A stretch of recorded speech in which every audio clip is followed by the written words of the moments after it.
우리는 함께 예레미야서를 약 2달가량 함께 살펴보고 있습니다.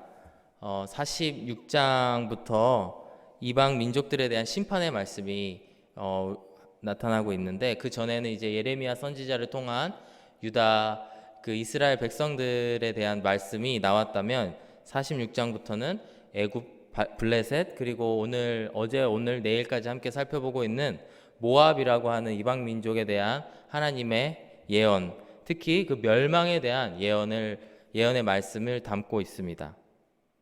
이방 민족에 대한 이런 심판의 말씀을 통해서 우리가 배울 수 있고 우리가 생각할 수 있는 부분이 무엇일까요? 우선은 우리가 큰 의미에서 하나님께서는 이스라엘, 그 장자라고 부르신 이스라엘뿐만 아니고 이방 민족의 죄도 반드시 심판하시는 분이심을 우리는 알 수 있습니다. 그리고 모든 나라가 하나님의 통치와 섭리와, 그리고 끝에는 그 심판에도 이를 것이다, 그 심판 아래에 있음을 우리는 또한 알 수가 있습니다. 그리고 마지막 세 번째로, 이 이스라엘이 하나님의 그 민족인, 선택받은 민족인 이스라엘이 이 이방 나라들에게 임할 그 심판들하고 그들에게 임한 심판을 비교해 봤을 때 너무나 흡사한 모습을 살펴보면서, 이스라엘이 지었던 그 죄가 얼마나 심각하였는지 이방 민족들의 죄와 비교해서 그들과 별로 다를 것이 없다라는 것을 알 수 있습니다. 이렇게 하나님께서는 온 세계를, 이스라엘 민족뿐만 아니고 이방 민족들까지도 통치하시는 분, 그들을 심판하시는 분임을 우리는 이 46장 이후에 나타나는 이런 이방 민족들을 향한 그 말씀을 통해서 배울 수 있는 것입니다. 어제부터 모압이라는 민족에 대해서 함께 살펴보고 있는데, 이 모압 민족은 참으로 특별한 그런 위치에 있는 민족이라고 생각해 볼 수 있습니다. 모압은 아브라함의 조카였던 롯의 아들, 롯의 그 후손들의 그 족속입니다. 아브라함과 롯 그 민족이 시작되었던 그 민족의 아버지들 간의 관계를 놓고 보았을 때에 아브라함과 아브라함의 조카 롯의 관계는 아시겠지만 창세기를 보면 매우 좋았음을, 서로를 매우 위해 주었던 그런 관계였음을 우리는 알 수 있습니다. 심지어 훗날에 베드로는 이렇게 기록을 했습니다. 무법자들의 음란한 행실로 말미암아 고통당하는 의로운 롯을 하나님께서 건지셨다라고 베드로 후서에는 말씀이 나와 있습니다. 이렇듯이 그 민족의 시작은 의로웠던 롯으로 시작됐던 그 민족이었으나, 훗날에 시간이 흐르면서 여러 가지 역사적인 사건들도 있고 또 이 민족이 타락을 하면서 끝간데 없이 하나님의 심판을 받을 수밖에 없는 그런 민족이 되어버렸다라는 것입니다. 그런데 어제도 함께 살펴보았지만, 그 중간 이제 아브라함의 시기와 예레미야의 시기 사이에 있는 그 모세의 시기, 그 출애굽과 가나안 땅을 정복했던 그 시기의 말씀들을 보면은 참 흥미로운 말씀을 우리는 찾을 수 있습니다. 신명기 2장 9절 말씀에 이런 말씀이 나옵니다. 여호와께서 모세에게 이르시되 모압을 괴롭히지 말라, 그와 싸우지도 말라, 그 땅을 내가 내게 기업으로 주지 아니하리니 이는 내가 롯 자손에게 아르를 기업으로 주었음이라 말씀하고 있습니다. 이를 통해서 모압은 그 신명기가 기록되었던 그 모세의 시기까지도 어느 정도 하나님의 그런 보호하심과 복을 어느 정도는 받고 있었구나라는 것을 우리는 알 수 있습니다. 어제 함께 살펴본 말씀이지만 48장 11절의 말씀은 이렇게 시작합니다. 모압은 젊은 시절부터 평안하고 포로도 되지 아니하였으므로. 이런 걸 놓고 보았을 때, 국가가, 그 젊은 시절이라고 하는 것은 국가가 형성되었던 그 시기를 이야기합니다.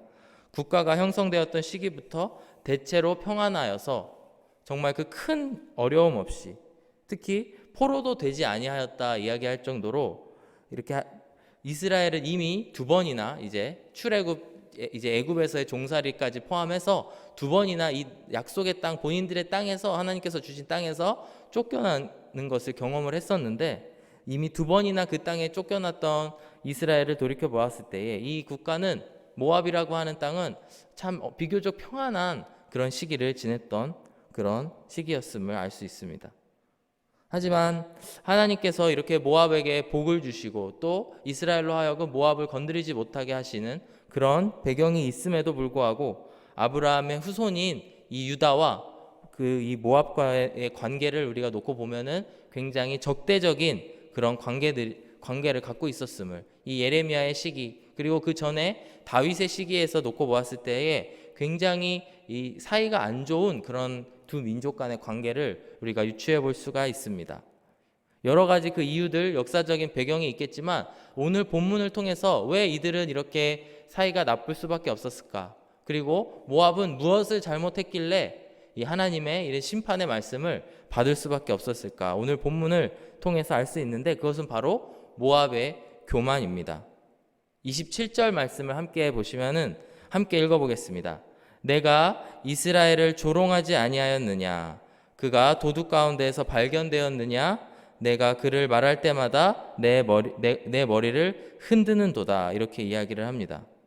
이 말씀은 무엇이냐면 모압이 이스라엘, 그 북이스라엘이 멸망하였을 때 그들이 취한 태도를 나타내고 있는 것인데, 너희가 이스라엘이 멸망하였을 때에 이스라엘을 조롱하지 아니하였느냐? 그가 도둑 가운데에 발견되지도 않았는데, 즉 엄청 심각한 그런 중범죄를 저지른 사람을 보듯이, 그들이 하나님과의 관계에서 잘못해서 죄를 지은 것인데 마치 살인이나 도둑질이나 이런 죄를 지은 사람들을 쳐다보듯이 쳐다보면서 머리를 흔드는 모습, 저 사람들을 보면서 쟤네들은 안 돼, 쟤네들은 이런 식의 반응을 보였던, 그들을 교만함으로 조롱하였던 그런 모습들을, 모압의 그런 모습들을 알 수 있습니다. 어찌되었든 이 친척의 나라라고 할 수가 있는데, 친척의 나라인 이스라엘이 망하는 것을 보고 조롱하는 그 모압의 모습을 보고 그들이 굉장히 교만하였음을 알 수가 있습니다.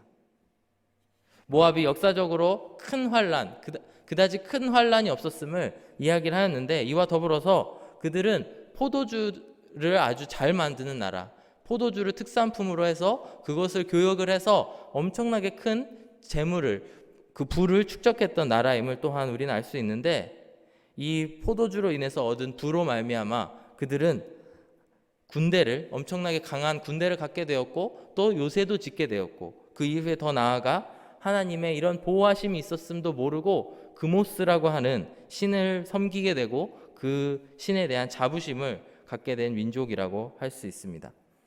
모압은 그들의 손으로 이루었던, 그들이 장사를 잘해서, 그들이 포도를 잘 재배를 해서 포도주를 잘 담궈서 만들었다고 생각하는 그 부와 그 업적에 취해버려서 교만함에 빠지게 되었고, 그로 말미암아 하나님을 잊어버렸던 그런 민족, 하나님과의 전혀 관계를 갖지 않았던 그런 민족이라고 이야기할 수 있습니다. 하나님께서는 그들로 하여금 그들이 섬기는, 그들이 사랑하는 그것들로 말미암아 너희들이 망할 것이다 라고 이야기를 하고 있는데, 어제 또 함께 살펴본 말씀이지만 7절 말씀을 다시 한번 읽어보기를 원합니다. 7절 말씀에 보면 내가 내 업적과 보물을 의뢰함으로 너도 정복을 당할 것이요 그모스는 그의 제사장들과 고관들과 함께 포로되어 갈 것이라 말씀을 합니다. 이들이 의뢰했던 이런 업적, 그리고 그들이 사랑했던, 의지했던 그 보물들로 말미암아 이들이 정복을 당할 것이고, 그 그모스라고 하는 우상도 그 포로가 될 것이다 라고 이야기를 하고 있는 것입니다. 이들의 이런 부와 또 이런 재물로 인한 교만이 얼마나 심했느냐면, 오늘 함께 읽으신 본문 29절의 말씀도 그것에 대해서 묘사를 하고 있습니다. 29절 말씀을 보시면 우리가 모압의 교만을 들었나니 심한 교만 곧 그의 자고와 오만과 자랑과 그 마음의 거만이로다 라고 이야기를 하고 있습니다. 비슷한 단어들을 수없이 반복을 하면서 그들이 얼마나 심한 교만에 빠진 자들임을 나타내고 있는데, 총 6번의 비슷한 단어들, 특히 히브리어 원어들을 놓고 보면은 비슷한 단어, 그 어원이 같은 교만, 여기서 말하면요 심한 교만, 자고, 스스로를 높이는 거죠. 그 다음에 오만과 자랑과 또 마음의 거만, 이렇게 6번이나 반복되는 말씀을 통해서 어떻게 보면은 이렇게 이들의 공통점을 놓고 보면 교만하면서도, 심한 교만하면서도, 또 자고하면서도, 이렇게 6군데를 놓고 봤을 때 그 중심에 정말 교만의 끝에 서 있던 민족임을, 그들이 그 모습임을 이 29절의 말씀은 표현을 하고 있습니다. 이렇듯이 이렇게 교만의 끝을 달리던, 또 이사야서 말씀을 살펴보아도 그렇고요, 예레미야의 다른 말씀을 살펴보아도 모압을 표현할 때는 늘 교만한 재물로 인해 그들이 높아져서 교만하다는 모습을 나타내고 있음을 볼 수가 있습니다. 그래서 오늘 26절의 말씀에서부터 보시면은 이러한 교만에 빠져 있는 이 자들을 하나님께서는 어떻게 다루시는지, 이들을 어떤 자리에 처하게 하시는지에 대해서 이야기를 하고 있습니다. 일단 26절을 먼저 보시면은 하나님께서는 이들을 내버려 두심으로 조롱거리로 만드신다라는 것입니다. 26절 함께 보시면 모압으로 취하게 할지어다 이는 그가 여호와에 대하여 교만함이라 그가 그 토한 것에서 뒹굴므로 조롱거리가 되리로다 말씀을 하십니다. 우리가 스포츠 경기를 보다 보면은 저도 스포츠 경기를 보는 걸 많이 좋아하는데 축구나 이런 경기를 보다 보면은 제가 응원하는 그런 팀이 있습니다.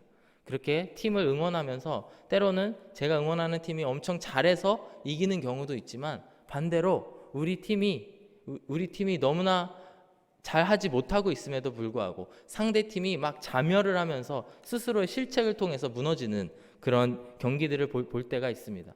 참 우리 팀이 잘하지도 못하는데 그런 경기를 보다 보면은 너무나 이렇게 기분이 좋고 또 즐거운 그런 경험들을 아마 여러분들 가운데 해보신 경험들이 있을 것입니다. 이것을 왜 이런 즐거움이 있을까 생각해 보았을 때에 은근히 그 상대팀을 조롱하는 아이고 또 실수했네 아이고 이렇게 생각을 하면서 그들을 조롱하면서 그 경기를 즐기는 모습을 볼 수가 있습니다. 하나님께서는 이들에게 똑같이 모압에게 똑같이 갚아주시겠다라고 이야기를 하고 있는 것입니다. 그들이 이스라엘 민족들이 멸망할 때에 그들을 조롱하고 그 교만함 자리에 서 있던 그 사람들과 같이 하나님께서는 똑같이 반대로 그들이 사랑했던 그들이 의지했던 그 술로 말미암아 그 술이라고 하는 그 제물로 향하는 그 도구로 말미암아 그들로 하여금 더 취하게 만들고 그래서 그들이 술 취해서 토한 것 가운데에 뒹굴게 내버려 두심으로 말미암아 가장 낮은 그 조롱의 자리에 처하게 하시겠다라고 말씀을 하고 있는 것입니다. 하나님께서는 그들을 무엇에 취하게 내버려 두실까요? 그들이 사랑했던 그 술이라고 하는 그 방법을 통해서 얻은 부, 그리고 그들이 그걸로 인해서 그 번 돈으로 인해서 지었던 요새, 군대 그런 것들로 인해 얻는 그런 안락함, 평안함, 그 가운데 오는 교만함에 계속 빠지게 만들어서 그들 가운데 수치스럽게 하신다라는 것입니다. 하나님께서는 전능하신 분이기 때문에 마음만 먹으시면 어떤 방법으로든 그 누구라도 수치의 자리에 취하게 만들 수 있다고 생각을 합니다. 하나님께서는 굳이 그 같은 방법으로 그들을 수치스럽게 하시면서 그들이 잘못한 것을 지적하시고 알려주시는 그런 일들이 일어나고 있다라고 하는 것입니다.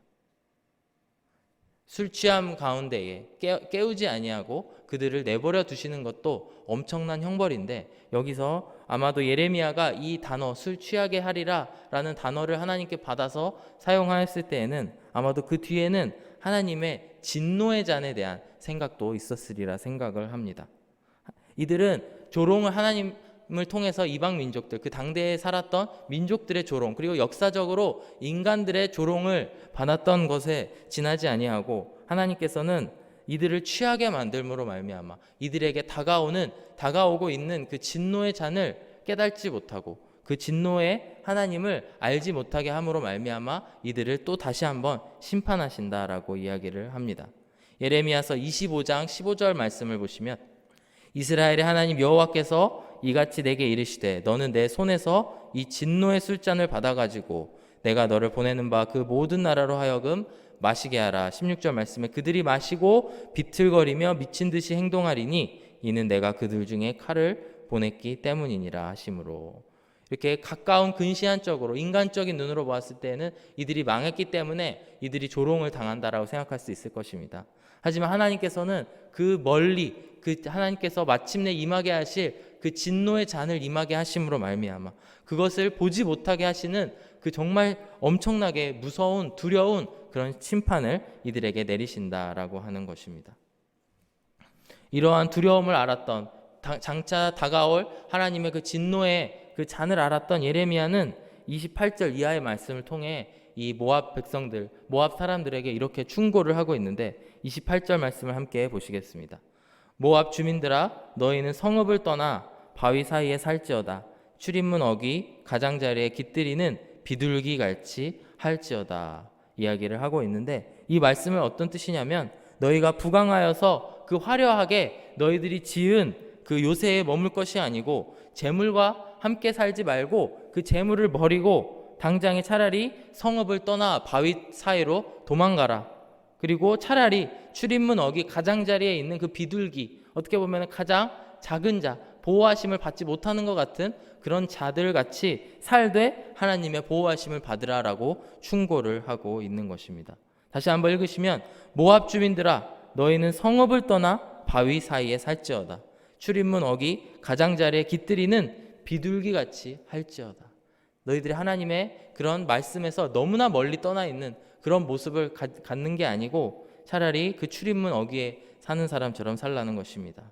우리가 함께 주일 말씀을 통해 살펴본 하박국 3장 17절 이하의 말씀을 노래한 하박국의 마음이 너무나 생각이 나는 그런 말씀인 것 같습니다. 비록 무화과 나무가 무성하지 못하며 포도나무에 열매가 없으며 감람나무에 섭출이 없으며 밭에 먹을 것이 없으며 우리의 양이 없으며 외양간에 소가 없을지라도 나는 여호와로 말미암아 즐거워하며 나의 구원의 하나님으로 말미암아 기뻐하리로다. 찬양한 하박국 선지자처럼 비록 거대한 요새 재물 가운데에 살지는 못하지만 차라리 여호와 하나님과 함께 사는 것이 너무나 좋기 때문에 그렇게 살지 않는, 반대로 모압 백성은 하나님과 전혀 완전히 적된 대적한 그런 자리에 쓰면서 그모스라고 하는 우상을 숭배하면서 사는 것보다는 차라리 그 비둘기 같이 살면서 바위 사이에 사는 것이 낫다라고 이야기를 하고 있는 것입니다. 사랑하는 여러분, 우리가 한번 생각해 볼 부분은 오늘 말씀을 통하여 우리가 머물러 있는 자리가 어떤 자리인지 생각해 보기를 원합니다. 하나님 외의 것에 취해 있다면 그것이 무엇인지 돌이켜보는 시간이 되었으면 좋겠습니다. 그리고 그것에 취해서 그 토와 같은 정말 그런 지저분한 그런 것 위에 뒹굴고 있는 우리들의 모습이 없는지를 살펴보기를 원합니다. 그러면서 정말 우리가 의지해야 될 것은 하나님이시고 우리가 사랑해야 될 것, 사모해야 될 것은 하나님이심을 다시 한번 기억하는 이 아침이 되었으면 좋겠습니다. 본문 31절과 32절 말씀을 읽으신 후에 우리 함께 말씀을 마무리할 텐데, 이 구절은 예레미야 선지자의 그 마음, 예레미야 선지자의 애통하는 모습이 나타나 있습니다. 이 이방 민족을 향한 그 예레미야 선지자의 마음을 이야기하고 있는 것입니다. 31절 말씀을 보시면, 그러므로 내가 모압을 위하여 울며 온 모압을 위하여 부르짖으리니 우리가 기레레스 사람을 위하여 신음하리로다. 신마의 포도나무여 너의 가지가 바다를 넘어 야셀 바다까지 뻗었더니 너의 여름 과일과 포도 수확을 탈취하는 자가 나타났으니 내가 너를 위하여 울기를 야셀이 우는 것보다 더하리로다 하면서 이후에 그 모압에게 나타난 심판에 대한 말씀을 다시 한번 이야기를 하고 있습니다. 이렇듯이 예레미야 선지자는 이 이방 민족임에도 불구하고 이들의 멸망을 놓고 이들의 멸망을 보면서 너무나 통곡하고 너무나 애곡하는 그런 모습을 알 수 있습니다. 이들을 보며 탄식했던 그 예레미야 선지자의 마음을 이 시간 우리가 가졌으면 좋겠습니다. 이방 민족이든 믿지 않는 사람이든 믿는 사람이든 상관없이 우리가 누군가가 멸망의 자리로 나아가는 것을 뻔히 보고 있다면 그들을 애곡하고 그들을 통해 애통하는 그런 마음을 우리가 가져야 되는 줄로 믿습니다. 하나님께서는 교만하는 자를 절대로 용서하지 않으신다라고 말씀은 이야기하고 있습니다. 우리 각자가 어떤 교만의 자리에 있는지 한번 돌이켜보는 이 시간 되었으면 좋겠습니다. 시편 101편 5절 말씀해 보시면, 자기의 이웃을 은근히 헐뜯는 자는 내가 멸할 것이요 눈이 높고 마음이 교만한 자를 내가 용납하지 아니하리라 말씀하셨습니다. 또 잠언 18장 12절 말씀을 보시면, 사람의 마음의 교만은 멸망의 선봉이요 겸손은 존귀의 길잡이니라 말씀을 하고 있습니다. 이렇듯이 교만은 우리를 멸망의 자리로 이끄는 그런 일들입니다. 모압처럼 자신들의 능력, 자신들의 손으로 이룬 그 업적을 자랑하는 것이 아니고 결국에 그 능력의 주인 되시는 분도 하나님이신데 그 하나님이 원하시는 것은 능력이 아니고 겸손임을 이 시간 기억하였으면 좋겠고, 또 함께 우리 안에 있는 교만을 경계하는 그런 이 아침, 그것을 놓고 하나님 앞에 부르짖는 이 아침이 되었으면 좋겠습니다. 다 함께 기도하겠습니다. 사랑이 많으신 하나님 아버지 감사합니다. 이 교만에 대한 말씀이 정말 추상과 같이 우리의 마음에 울리게 하여 주시고 우리 마음에 남게 하여 주시옵소서. 사랑하는 하나님 아버지, 우리가 교만의 자리에 빠지지 아니하게 하시고 모압 자손의 모습을 보고 타산지석으로 삼아서 우리가 절대로 우리가 가진 재물, 우리가 쌓아 올린 업적을 통하여서 주님 앞에 교만함을 범치 않는 이 시간 되게 하여 주시옵소서. 감사드리며 예수 그리스도의 이름으로 기도드렸습니다. 아멘.